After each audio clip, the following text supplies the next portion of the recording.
Hey team, welcome in. Welcome back. Aries here. Here's the chart of the moment for our Pisces quarter moon video. Okay, we are having a first quarter moon in early Pisces sometime November 27, 28, depending where you are.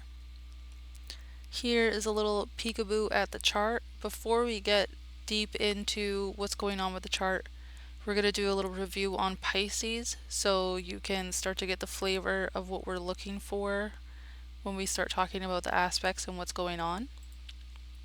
So Pisces is a mutable water sign ruled by Jupiter and hosts the exaltation of Venus. So Jupiter is a hot, wet planet, or sanguine. Jupiter is fertile. Jupiter is generous.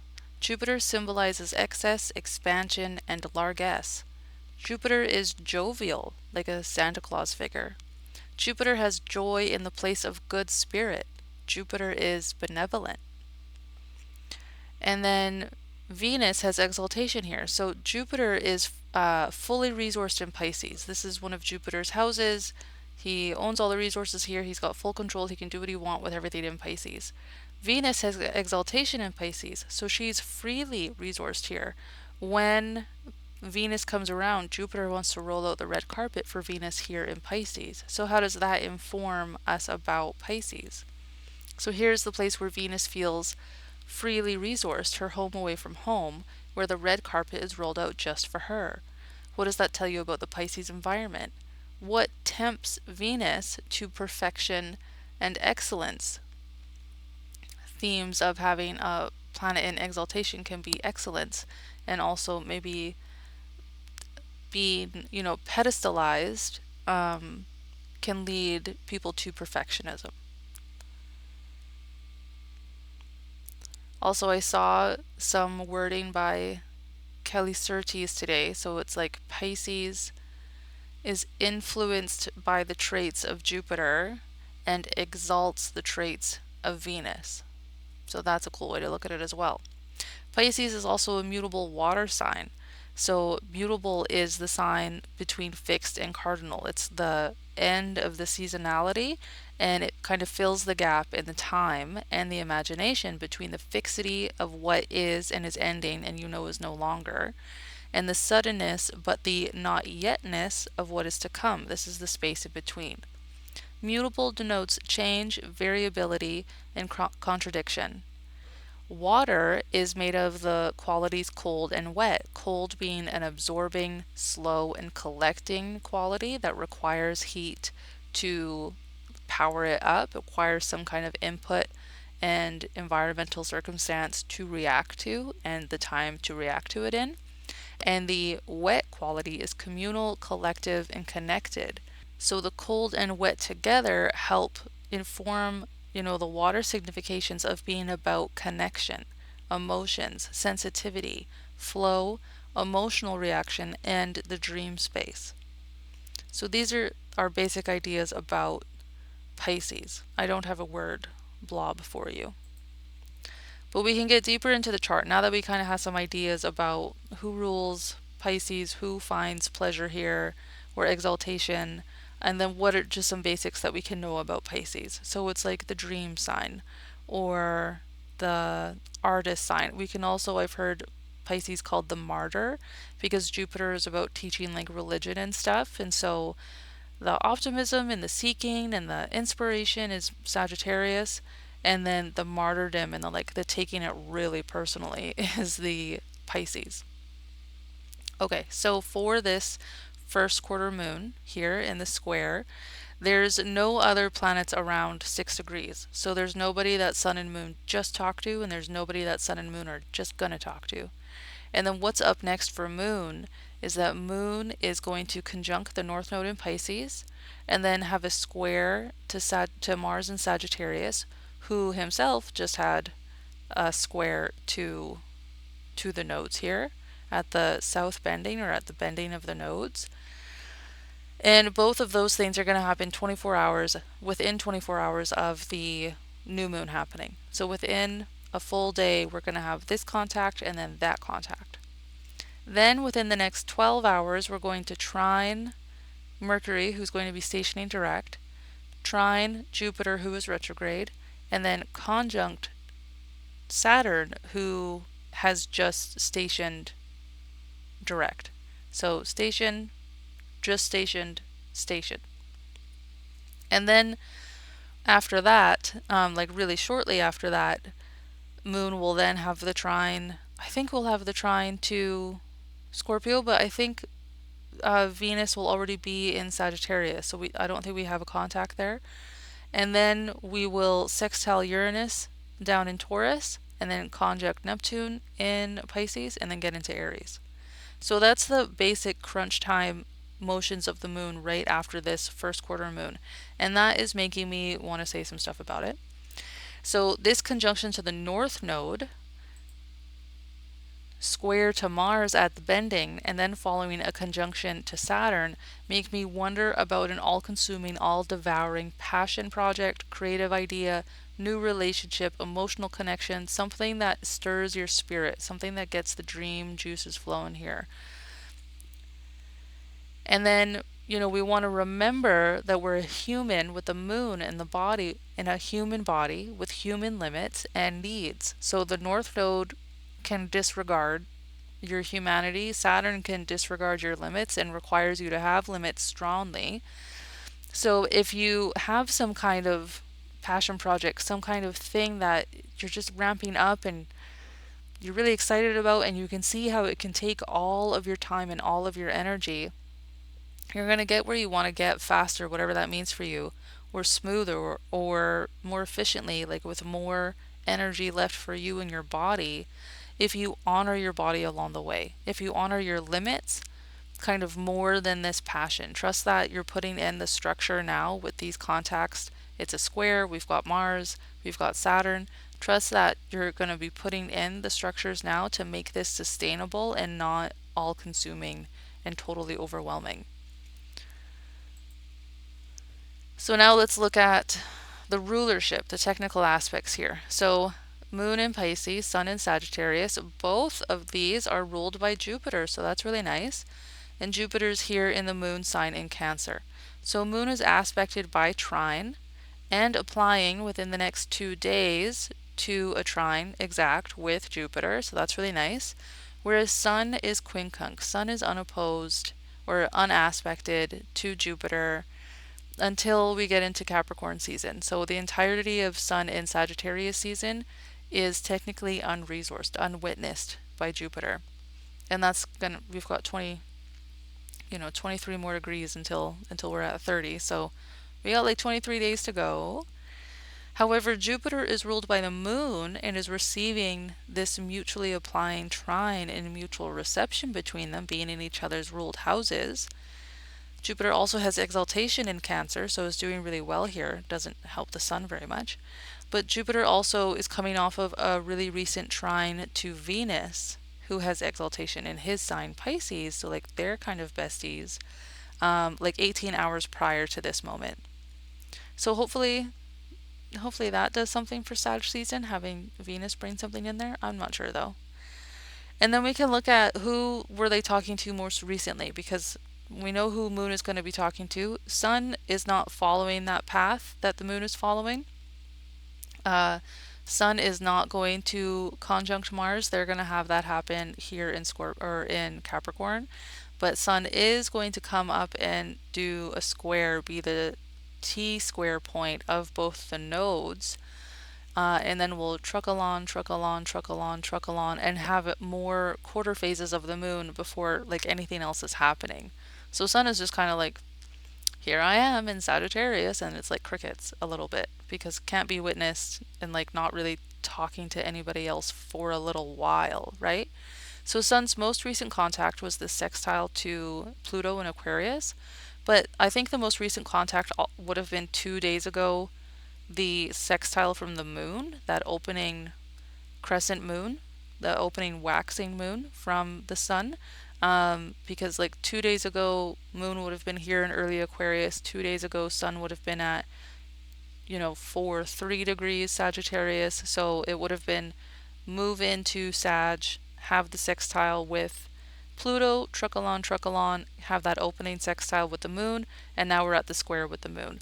So this is telling us like why moon has her joy in the third house of communication and talks so much about like communicating and relating because she's the gossip. Like she talks more to everybody all the time while they are maybe talking to nobody for really long stretches of time. So she's the touch point, right? Okay.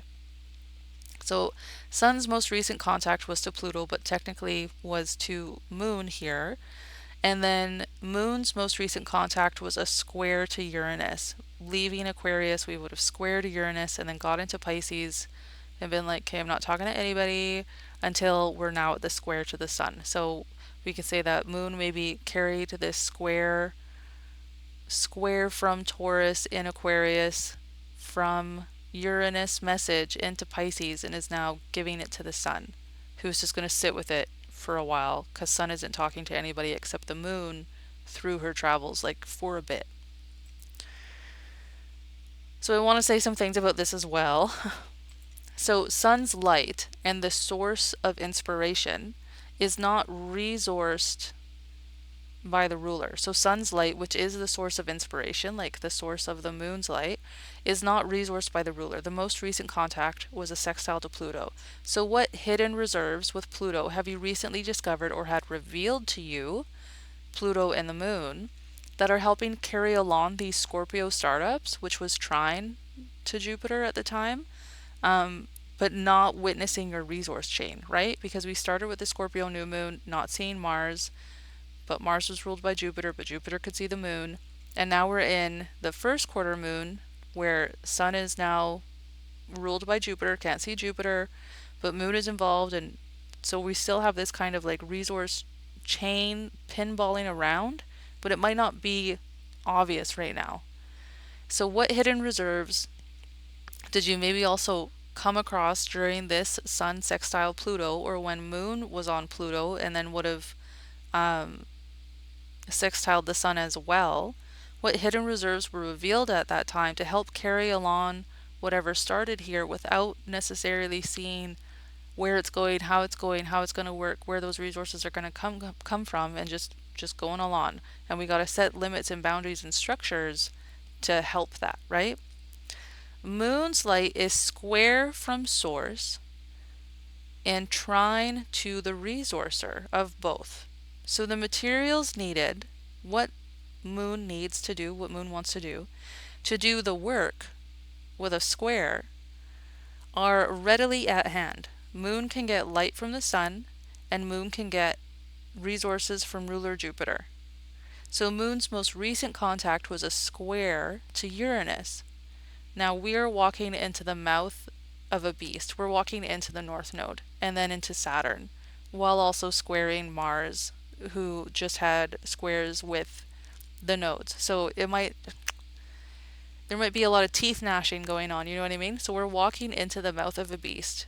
And what endowment or blessing, either from the square to Uranus or from this trine to Jupiter, have you recently acquired and then like switch those that is aiding you? Are you getting something from Jupiter that you suddenly realize how to work, how to use with this square from Uranus? Did you get some inspiration, some eureka moment from Uranus that you're now seeing how to implement with a bit of flow and a bit of generosity as we're in Pisces, okay? Okay, so in the monthly cycle, here we are in the first quarter of our different phase every week vibe, right? We started in Scorpio, we're going to have the first quarter in Pisces, full moon in Gemini, final quarter in Virgo. So we can look compared to those intentions we may have set at the Scorpio new moon a week ago, how are those going? Are you struggling with where to implement limits and or implement structure, like give yourself a schedule? Or a routine, and then where to follow momentum and when to allow flow and when to implement like a timeline? And in whatever you're working on, how much are dreaming, rest, and flow part of your method, part of what you're building into your structures? And then moving into the longer term gestation cycle, where we're looking at a cycle or a phase every 9 months instead of every week.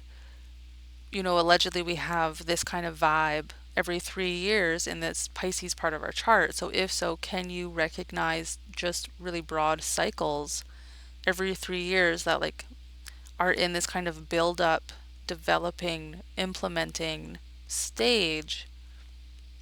Do you notice a pattern?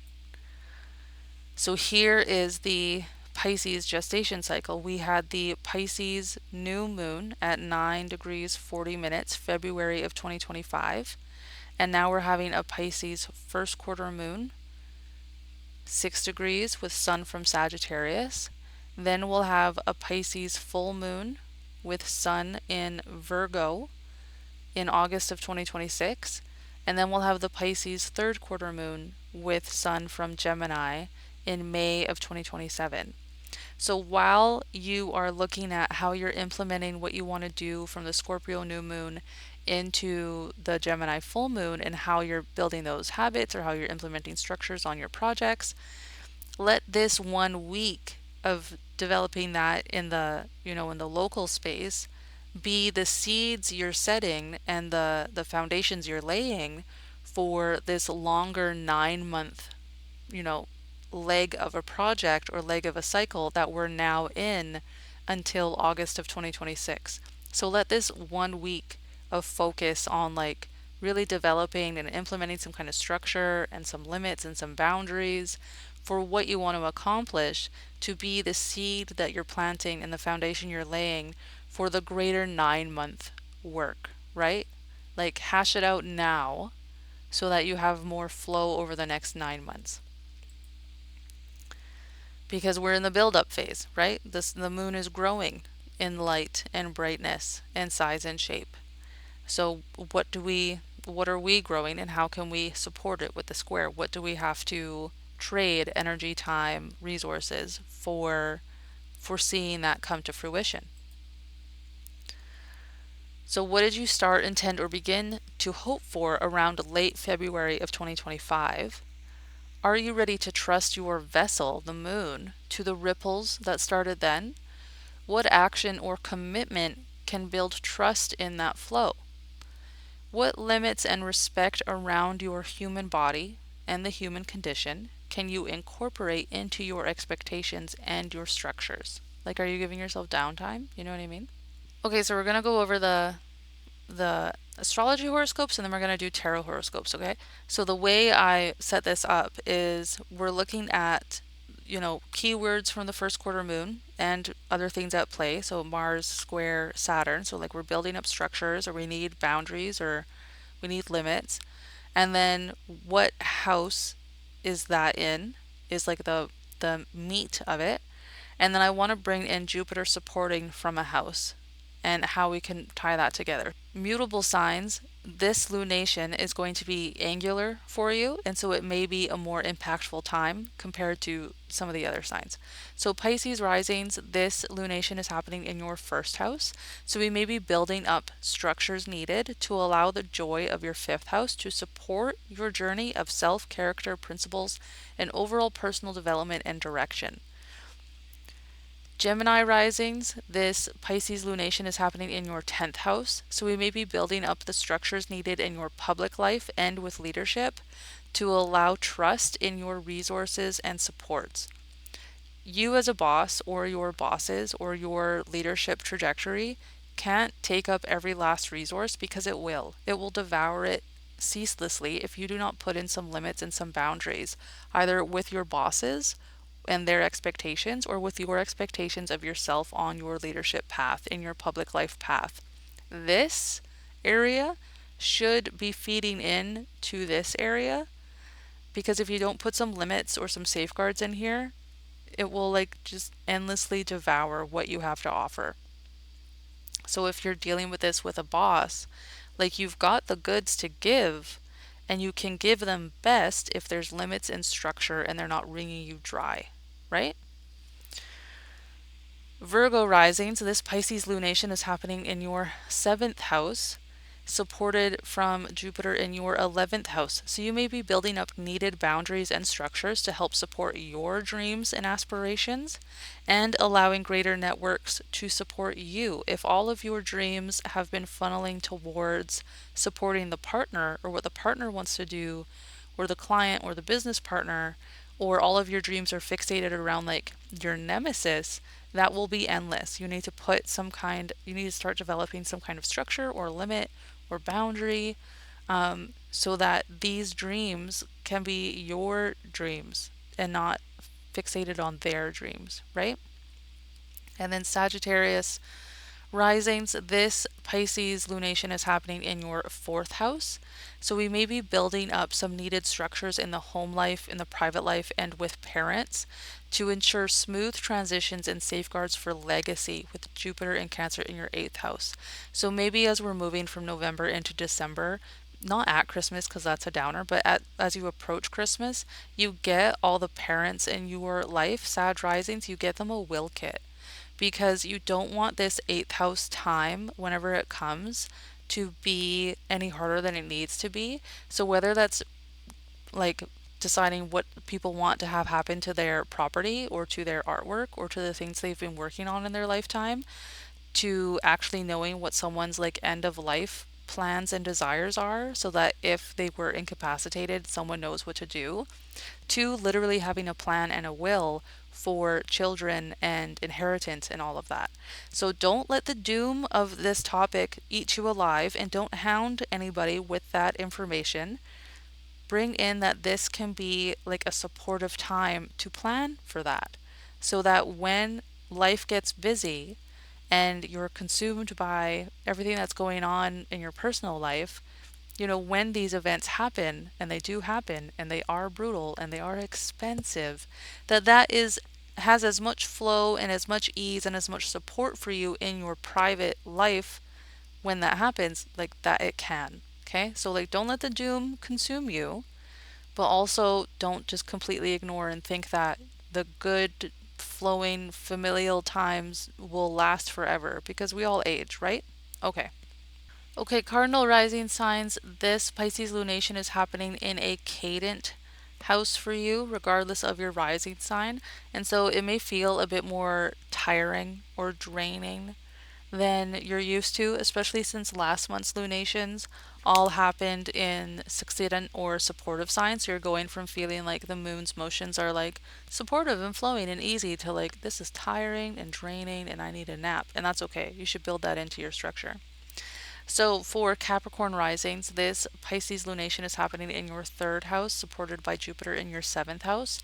So you may be building up the structures and limits in daily life and like practicing conversational boundaries so that relationships add to your daily life. And maybe you're having the experience with your relationships where they are feeling like they just pour into you, if you complain or if you gripe a lot, and it's like they just feed into that. Like you want to start respecting like the energy limits that everybody has and putting up some boundaries so that this is all a bit more nutritive and sustainable, even when you do hit those limits. Aries risings, this Pisces lunation is happening in your 12th house, so we may be developing structures and personal boundaries so that privacy is restorative and the home life isn't isolating because we're being supported. Your 12th house is being supported really freely by your 4th house. So you want to make sure that whatever resources are coming in here are not just like going right down the drain, they're actually rejuvenating you. And that if you do have to put up some personal limits or boundaries so that the 4th house is more supportive and not as isolating, now this is the time to begin implementing some of those structures or trying out different ways to express boundaries, particularly with yourself, right? Libra risings, this Pisces lunation is happening in your 6th house, resourced by Jupiter and Cancer in your 10th house. So we may need to develop boundaries so that leadership and public life don't require unsustainable habits or routines, because you may, have been toiling for a leadership position or for your boss or for your parents or some ideal you're trying to chase here, And if it's not sustainable, it's not sustainable. And this inspiration point, this 10th house Jupiter Cancer idea, should be giving you enough juice, enough optimism, enough of what you need to power what you need to do there, so that it becomes like a positive feedback loop. Because if you let the demands of leadership or what you have to give as a leader just pour into service, service, service, service, like that well will run dry. And we don't want to see that happen, right? And then Cancer risings, this Pisces lunation is happening in your ninth house with Jupiter in your first house. So we may need to build up firmer structures around philosophy, spirituality, or maybe travel so it supports you in your life and you're not supporting those ideals.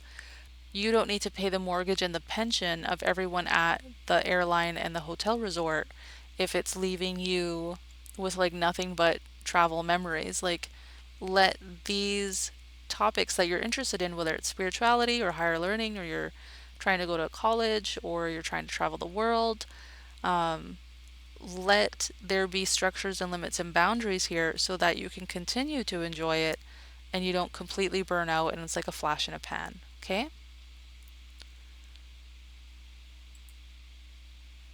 And finally, for our fixed signs, we are moving from having the lunations happening in impactful angular houses to now succedent supportive houses. So, what might have been big news is now just kind of flowing up and having natural outcomes that feel a bit easier or a bit smoother than they have in the past month.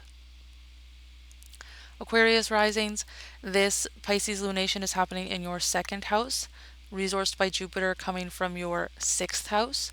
So we want to build up firmer boundaries and structures around our finances and our resources.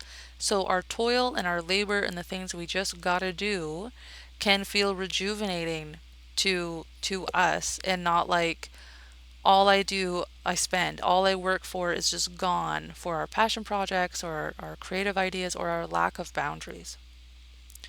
For Taurus risings, this Pisces first quarter moon is happening in your 11th house, resourced by Jupiter in your third house. So we may need to develop firmer boundaries around who you spend your time with so that your influence on your dreams and your daily conversations is optimistic and supportive.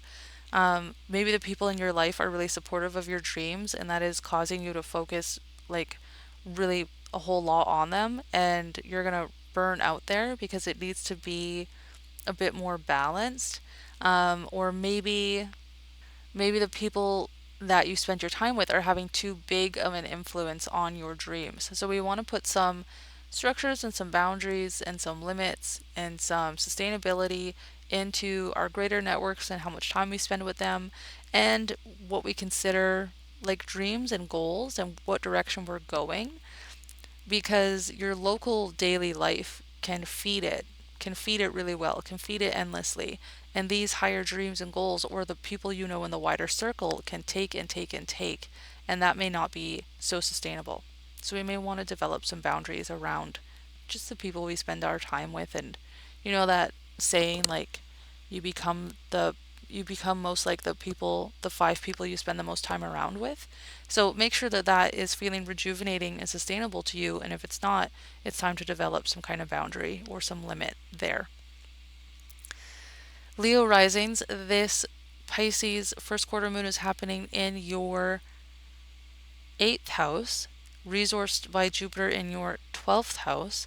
So we may be needing to develop limits and boundaries around debt, around money, around shared resources, around doom scrolling, around like the ending of things and how consuming that can be, so that your alone time, when it's just you and your mind, no phone, no content, no influence from the other, just you, that this is restorative and rejuvenating and filled with optimism instead of obsession with the end or with how much it's going to take or with the limits and how you don't got it or how much it's going to take from you to get there, right? So we may need to develop some limits around 8th house topics so that our 12th house alone in our own psyche topics feel rejuvenating instead of just like a free-flowing river into the end, into nihilism. And Scorpio risings. This Pisces lunation is happening in your fifth house, and it's fueled by Jupiter in your ninth house. So we may need to build up certain structures and limits around our creative pursuits so we don't burn out, while allowing that higher meaning, the learning or the travel, to inspire that development without completely pouring into it so that it, like Pac-Man, nom nom noms through all your creative juices, and then you're left with nothing. Okay? So now we're going to do tarot. I had a separate tarot channel, and now it's just me talking at the world like this, but not specifically about anything, just what I want to say. So tarot came here. I do tarot almost exclusively around astrology anyway, so whatever. So the preamble to the tarot horoscopes is that Saturn, the north node, and there's like far planet influence with the square from Uranus, and then right after Saturn we're going to be talking to the far planets again, mixed with Mercury, Jupiter, and Venusian influences, because Moon is also going to be talking to these guys in our travels, make me want to caution not overdoing it, even if you're excited, even if there's momentum. And then while I was doing this, while I was prepping all this, the Harvest card from my Green Witch's Oracle came to mind. And like to summarize, the harvest is an incredibly active time with the square where you're reaping the bounty of your efforts, where you're really getting a lot. But if you overwork and you don't support or pace yourself, you're going to burn out before all that work is done. And then all the investment, the growing, the fertilizing, the tending, and the picking is going to spoil because you can't harvest it. You can't like process it in enough time because you've burnt yourself out. You haven't paced yourself. So that is my overall caution. And so overall, these first quarter moon tarot messages will be, they're not even tarot messages, they're going to be oracle messages, will be messages of rest for the Pisces house of all charts by rising sign. While you build, act, support, tend, labor, strive, commit, do, chase, dream, manifest, co-create, and innovate, while you are active in this part of your house, or this part of your life, this house of your chart, remember to also make time for connection, silliness, dreams, emotions, rest, nurturing, downtime, and playtime. So like while you actively dream, allow yourself to also passively dream. Respect yourself by respecting your limits, okay? Respect wherever you are participating. Respect whatever you are participating in enough to maintain yourself along with it so that you can continue doing it, right? Okay. Okay, so the lighting is bad and I don't care. And I was looking for my 2025 calendar, but I pulled this one out instead. And I don't know if you can see, but I put all the sun and moon decans and faces in metallic, and then the lunar mansions all have metallic in it, so it gets shiny. But this is a reference, I guess, zodiac calendar or wheel I made that has the sign, the faces, the bounds, and these are Egyptian, the human design gene key numbers. I think that might be sidereal. I have no idea. Lunar mansions, don't know what lunar mansions I'm using here, but some lunar mansions. And then the 36 decans, which are similar to the faces, but different planets, and they've got like names and imagery to go with them. So this information is from the Table of Dignities, and then the rest I found elsewhere. So we can see that Saturn in Pisces is currently in Mars's bound and Mars's face of Pisces and Mars's decan called the Cup of Blood. Don't know what to make of that. And we are in the Fish lunar mansion, so gather riches and resources. Maybe that's what's filling the cup of blood, right? Gather. That's an action word with all this Mars language. And our Saturn cards will be Trisha Hersey's Rest is Resistance rest deck. Okay?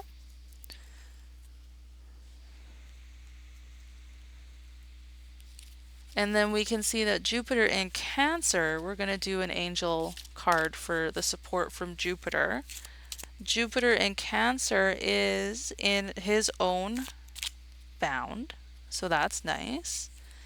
And the moon's face, so that's a double up of being in the moon sign with the moon's face.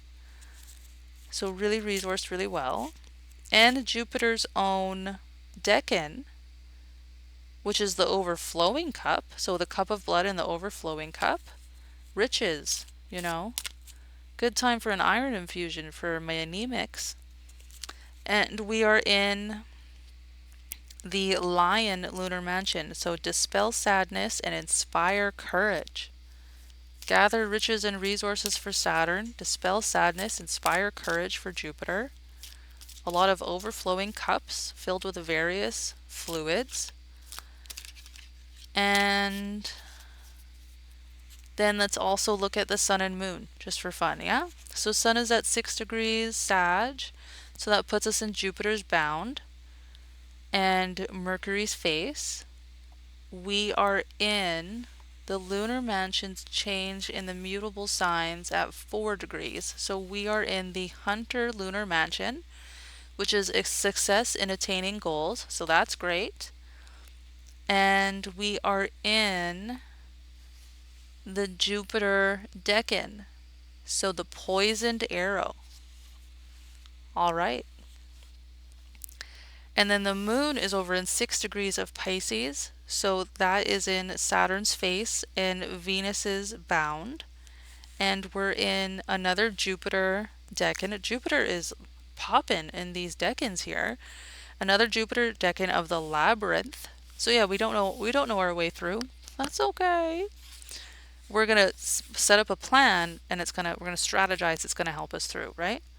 And then we are in, again, we're going to be in this next one. So we're in the water wheel lunar mansion. So the ebb and flow of fortune. So if you let it ebb and flow now, if you respect your limits and you don't go all the way, you don't go to the max, and you allow it to ebb a little bit, it'll flow when we get into the gather riches and resources, right? With the dispel sadness and inspire courage. Okay, so that was a cool overview. Like that I grabbed this. Thank you, timing, etc. And we're going to start with Pisces rising, and we're going to go around, okay? So for Pisces risings, your message of rest with Saturn in your first house, North Node in your first house, and Moon about to contact all of those is, I don't belong on the grind, I will get off. And our message of support for that from Jupiter in our fifth house of joy is saying balance. So you've been doing too much, you've been probably acting too much.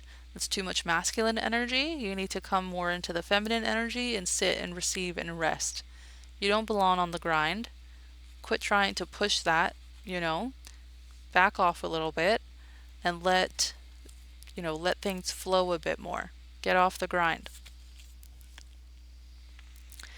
Aries risings. This Saturn rest card for our Pisces lunation in your 12th house is saying, I will imagine what my body needs. I will daydream for freedom. So one way you can ease up in your 12th house signification, your alone time, your isolation, is to give yourself some daydream time, some imagination space for what you need, what would feel good. And how that's going to support us from Jupiter in Cancer in the 4th house is with trust. Okay? Trusting that your body can tell you what she needs if you give her she like a Cadillac, she like a yacht, that she will be able to communicate to you if you give her the space to imagine it and to daydream. Okay? Ease up a little bit. Taurus risings. This Pisces first quarter moon is in our 11th house, and so our message of rest for Saturn being there in the North Node is to divest from capitalism and lay down somewhere. You should, Taurus, that's very on brand for you. Lean into it. And that's going to be supported by Cancer in our 3rd house saying earth force, so ground. Can you lay on the ground? Can you put your fingers or your feet on some soil? If you have house plants and it's turning into wintertime, can you lay under them and just admire how green they are? Divest from capitalism. Lay down somewhere. Earth force, okay? With the astrological horoscope, if your circle is always telling you to like, if your circle is always telling you to like, you should make a business out of that, you should sell that, you should try and turn it into capitalism in some way, and you're like, it's just my dreams, man. Bring them to the earth, okay? Don't talk to those people anymore. Talk to the Mother Earth. Talk to some trees. That's Taurus rising. Gemini risings. This Pisces first quarter moon's happening in your 10th house, and it's going to be supported by Jupiter in your second house. So while we're acting in our leadership trajectory, we want to remember to rest because of the North Node and the square to Mars and the conjunction to Saturn. So our message of rest is, may I rest so deeply I forget time exists. I am an escape artist. I am rest. And that is going to be supported by Jupiter in your second house with integrity. What are you integrating into this leadership journey? Are you always being strangled by the clock? Do you ever forget that time exists? Develop your leadership skills in being an escape artist and escaping from all the pressures. Integrate some whimsy and some rest into this trajectory as well. Cancer risings. This Pisces first quarter moon is happening in your 9th house and is supported by Jupiter here in your 1st house. So in 9th house topics, we want to remember a rest message of, I am asking for divine grace and rest to cover me. I will anoint myself with rest. Very 9th house, Cancer risings. Okay, and that's going to be supported by the ruler of that place, Jupiter, in your 1st house of ecstasy. This card talks about spiritual ecstasy. This card talks about realizing, having a moment or an experience on your spiritual path that makes you feel like it's real. I did it. It's true. And so, ask for divine grace and rest to cover you. Anoint yourself with rest, and you will make it through these harsher contacts with the North Node and with Saturn with that feeling of spiritual ecstasy, that like it did work. The grace, the divine does give you its grace, that it does cover you with rest and anoint yourself and anoint you with rest. Leo risings. This Pisces lunation is happening in your 8th house, supported by Jupiter in your 12th house. So I think the biggest rest message is for you, Leo risings, and we want to have a message of rest in our 8th house topics of, rest is not a privilege. Rest is a human right. I don't have to earn rest. Okay? That's very on point for the 8th house. You may say things like, I'll sleep when I am dead, and you need to stop that right now. It's not a privilege. It's not something you earn. It's a human right, and that's going to be supported by Jupiter in your 12th house, saying inspiration. Breathe in and envision yourself in like the blue bubble of divine light. Just breathe. Just breathe and rest. And if you take a moment to breathe, do you realize how tired you are? You don't have to earn the right to rest. Breathe into it. Virgo risings. This Pisces lunation is happening in your 7th house. So we want messages of rest in our 7th house, and it's going to be supported by messages from Jupiter in our 11th house. So our message of rest in regards to our relationships is, I am enough. The systems I live under are trash. I can rest. Have some of your relationships been feeling like they're just taking more and more and more from you? You are enough. Maybe that relationship is trash. You can rest. And that's going to be supported by Jupiter in your 11th house of dreams and networks, saying courage. Whatever thing you're going through here that you feel like, I'm not going to make it, that's not possible, it's too far away from how the system works, from how reality works. Reality in this system is trash. Have the courage. Anoint yourself with the red shield of Hanel.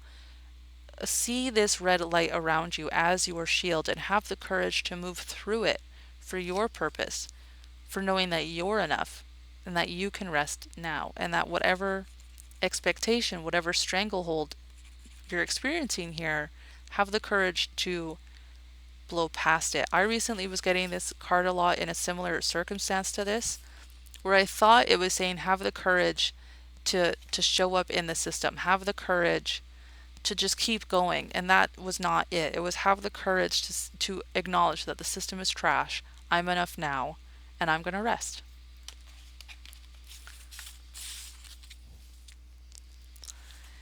Libra risings. This Pisces lunation is happening in your 6th house, supported by Jupiter in your 10th house. So messages of rest for the North Node Saturn contact in our 6th house of toil and routine is to rest in a capitalist world takes practice and meticulous care. So are you building a rest practice? Should you start one? Should you start building a rest practice with the meticulous care that you have built up your gym practice and your house cleaning structure? It's now time to develop a rest practice, and that is going to be supported by Jupiter in your 10th house with messages of joy. Okay?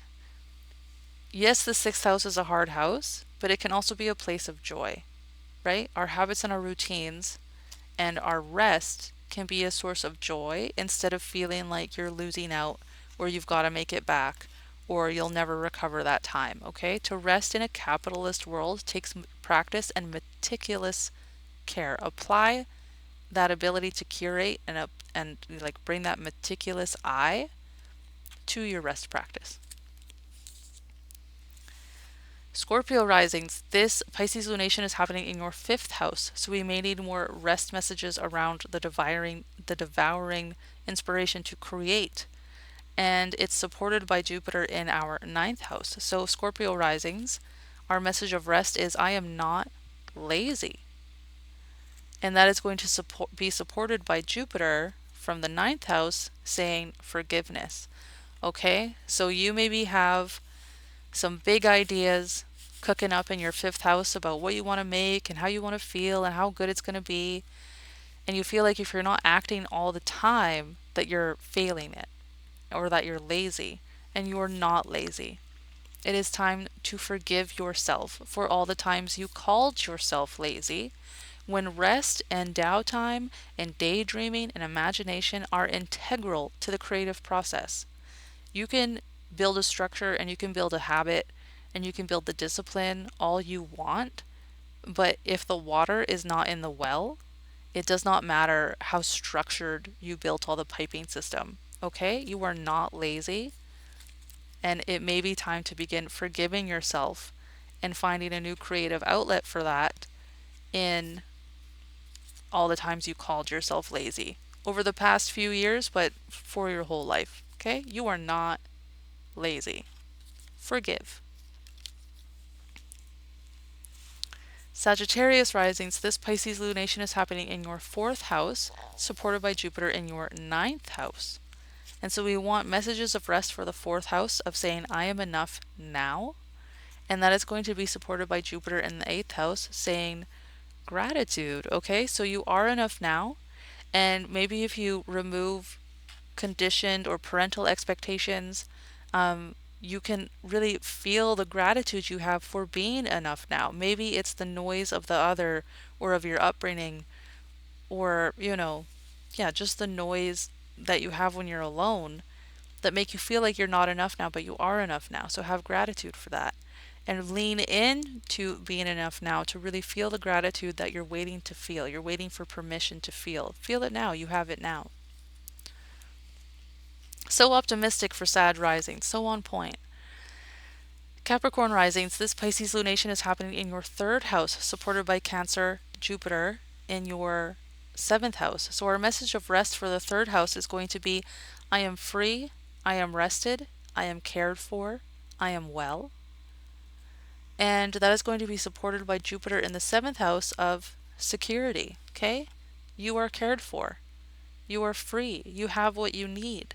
So rest. Feel well. Explore that freedom. Explore that feeling of security, of being cared for in your relationships. And allow that in your 3rd house to free up your voice, but also to rest your voice. Right? Wonderful. Beautiful for Sag and Capricorn. And finally, Aquarius risings. This Pisces lunation is happening in your second house and it's supported by Jupiter in your sixth house. So we want messages of rest for our Saturn house here, of I trust myself more than capitalism, so on point for the second house. And that's going to be supported by Jupiter in your sixth house of toil and labor and work, of saying dreams, okay? So, whatever fears you're having, all consuming fears about what you need to do and how you need to act, and it's not going to work and it's not going to be enough for this Saturn and North Node contacts happening with the moon in Pisces, trust yourself more than capitalism. Trust your body. Trust that little moon to get through and to have more conversations with more of the planets and more of the world. And let your dreams support that, right? Do you have dreams to labor all the time for whatever is taking your resources here? No? Check out a little bit. Trust yourself more than capitalism and go back to the dream space. Your dreams are giving you a lot of information, and if you don't like dreaming or if you don't dream, trust that there is a lot of work happening in the subconscious mind in the dream space. And so people may be telling you to hustle, but you trust yourself more than capitalism, and you can exhibit that trust, you can exercise that trust by returning to the dream space. Okay? Okay, those are the oracle horoscopes. Fun! Okay, thanks for tuning in, team. If you would like to support me, I would appreciate that. You can send any kind of tip or donation to my PayPal. There's Bibles and readings at my Buy Me a Coffee. And there is a wishthinkerdesign@gmail.com email below where you can e-transfer tips or inquiries or ideas for videos as well. Okay, thanks for tuning in. Bye!